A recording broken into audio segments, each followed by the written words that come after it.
এদেশের মানুষ কৃষকের জন্য, জনগণের জন্য কি করতে চায়?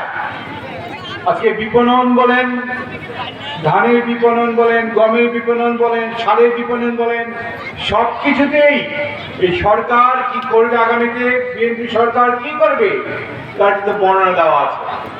সেই কথাগুলি আমার তারেক রহমান সাহেব কৃষক দলের মধ্য দিয়ে জনগণকে জানাতে চায়। এর জন্য কিন্তু কৃষক দলকে আমরা সর্বাগ্রে আমার নেতা অগ্রাধিকার দিয়েছেন। আমাদের নেতা প্রয়াত শহীদ প্রেসিডেন্ট জিয়া রহমান সাহেব একটু আগে বলছেন খাল খনন করেছিলেন তাদের জন্য, আমার কৃষক ভাইদের জন্য, যাতে উৎপাদন বাড়ে। উৎপাদন বাড়ার জন্য কিন্তু উনি খাল খনন করেছিলেন। সেই কত আগে থেকে আমার নেতা তারেক রহমান সাহেবের বাবা প্রেসিডেন্ট জিয়া রহমান সাহেব এই চিন্তা করেছেন। আজকে তা উনি সুযোগ্য পুত্র তারেক রহমান সাহেব সেই দিকে নজর দিয়েছেন। তো আমি বলতে চাই আজকে সম্মেলনের মধ্য দিয়ে আমাদের এই যোজনাথপুরে একটা ভালো কৃষক দল কমিটি বেরিয়ে আসবে, নেতৃত্ব বেরিয়ে আসবে, যার মধ্য দিয়ে যোজনাথপুরের জনগণের কাছে আমার এই সেই কৃষক দলের নেতৃবৃন্দ গিয়ে এক চিন্তা বোঝাবে। আমি আশা করব যারা লয়্যালটি আছে, যাদের দলের প্রতি লয়্যালটি থাকবে, নেতাদের প্রতি লয়্যালটি থাকবে, যাদের পরিষ্কার রাজনীতি করে, যাদের কোনো দুর্নাম নাই, সেই সব নেতৃবৃন্দকে দয়া করে আপনারা নেতৃত্বে নিয়ে আসবেন, এই আশায় আমি আপনাদের কাছে চাইব। আমি একটু ন্যাশনাল পলিটিক্স বলতে চাই। আজকে কিন্তু দেশের অবস্থা ভালো না। এই দীর্ঘ ৩-৪ দিন আপনারা দেখেছেন, ইউটিউবে দেখেছেন, নিউজে দেখেছেন, দেশটা কিন্তু একটা গুমটের মধ্যে রয়ে গেছে। কি হচ্ছে, কি হবে? আপনারা এই সামনে যারা আছেন, আপনাদের ঐক্য দরকার। আপনার ঐক্য থাকলে কোথায় কি হবে ধনের শীর্ষে চিন্তা করার কোনো দরকার নেই। আমাদের আপনারা ঠিক থাকতে হবে, তাহলে আমাদের চিন্তা। ধানে আপনারা ঐক্য থাকবেন, ধানের শীষ ঠিক থাকবে। আমাকে সরকার বাধ্য হবে নির্বাচন দিতে, তার কোনো উপায় নেই। গত কালকেই তো বোধ হয় আমাদের আর্মি প্রধান জেনারেল ওয়াকারুজ্জামান কি বলে দিয়েছেন? উনি বলে দিয়েছেন যে ডিসেম্বরের মধ্যেই নির্বাচন হতে হবে। এটা ওনার বক্তব্য। উনি কিন্তু আগে বলেছিলেন যে 18 মাসের মাথায় আমি নির্বাচন দেখতে চাই। সুতরাং ইউনিট সরকার যতই তালবাহানা করুক না কেন, তালবাহানা করার চেষ্টা করছে। কিছু কিছু উপদেষ্টা আছেন, কিছু কিছু নেতৃবৃন্দ আছেন যারা ইউনুস সাহেবকে ভুল বোঝাচ্ছেন, যার জন্য ইলেকশনের ডেট তারা দিচ্ছে না। আমরা চাচ্ছি, আমরা কি চাচ্ছি? রোড ম্যাপ দেন, বলে দেন না ডিসেম্বরে, জানুয়ারি, ফেব্রুয়ারি বলে দেন, ডেট বলে দেন।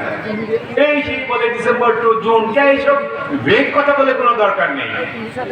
আপনার নির্দিষ্টভাবে একটা রোড ম্যাপ দেন, তাহলে আজকে দেশে যে এই যে অশান্তি থাকবে না। আমি বিশ্বাস করি মানুষ তখন নির্বাচনমুখী হয়ে যাবে। যেদিনই নির্বাচনের আপনার দিনক্ষণ ঘোষণা করবেন, দেখবেন মানুষ নির্বাচনমুখী হয়ে যাবে, নির্বাচনে ব্যস্ত হয়ে যাবে। আর এত কিছু যা শুনছি সারা বাংলাদেশে এগুলি আর থাকবে না। সুতরাং আজকে ইউনিট সরকারকে অনুরোধ করব, দয়া করে আপনারা রোড ম্যাপ দিন। আজকে সন্ধ্যায় বিএনপি এবং জামাতের সাথে বোধহয় ইউনুস সাহেব আজকে বসবেন। আশা করি ওনার মাথায় রোড ম্যাপ দেওয়ার চিন্তা ভাবনা করে আজকে মিটিং শেষ করবেন, এটি আমার আশা। সুতরাং আমি কথা বাড়াবো না। আমি এটুকু বলতে চাই, আবার আমাদের ঐক্য থাকতে হবে।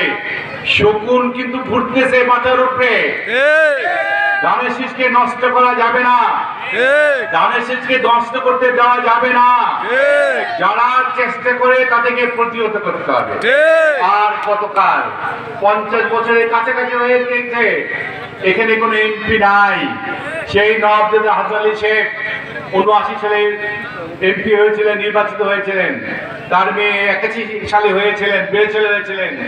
কত বছর হয়ে গেছে, 43 ইয়ার্স, 43 বছর। আজ কতদিন বারবার কুন্দল করে আমাদের ভিতর থেকে এদেরকে চিহ্নিত করতে হবে।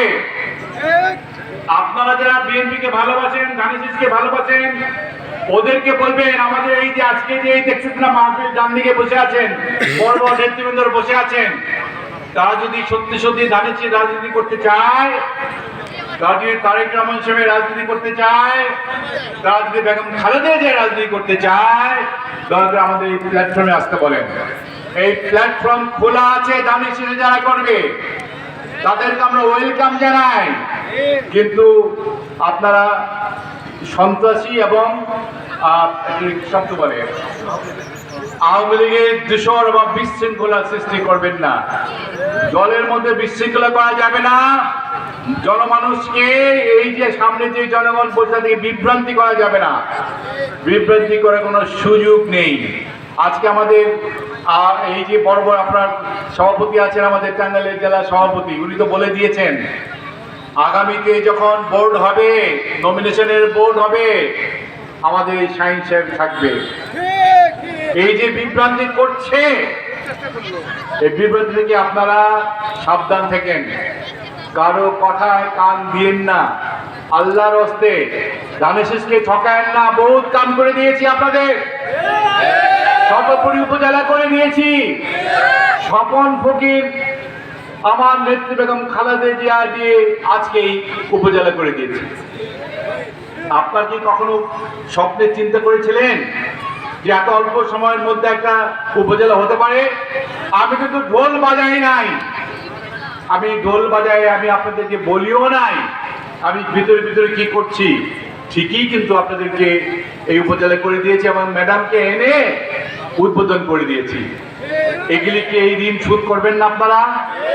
এই ঋণ শোধ করবো। আমি চাই আমার নেত্রী আমাকে জিজ্ঞাসা করে, ধনবাড়ির কথা মনে হলে আমার নেত্রী বেগম খালেদা জিজ্ঞাসা করে যে তোমাকে যে এই ধনবাড়িতে এই উপজেলা করে দিয়ে আসলাম, ধনবাড়ির মানুষ তোমাদের কি দিল তোমাকে?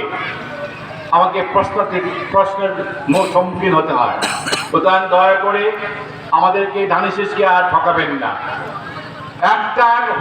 একবার হলেও আল্লাহর হস্তে ধানেশিসকে ভোট করে আমার নেত্রী বেগম খালেদা জিয়া ঋণ শোধ করবেন, সেটাই আমি আশা করছি।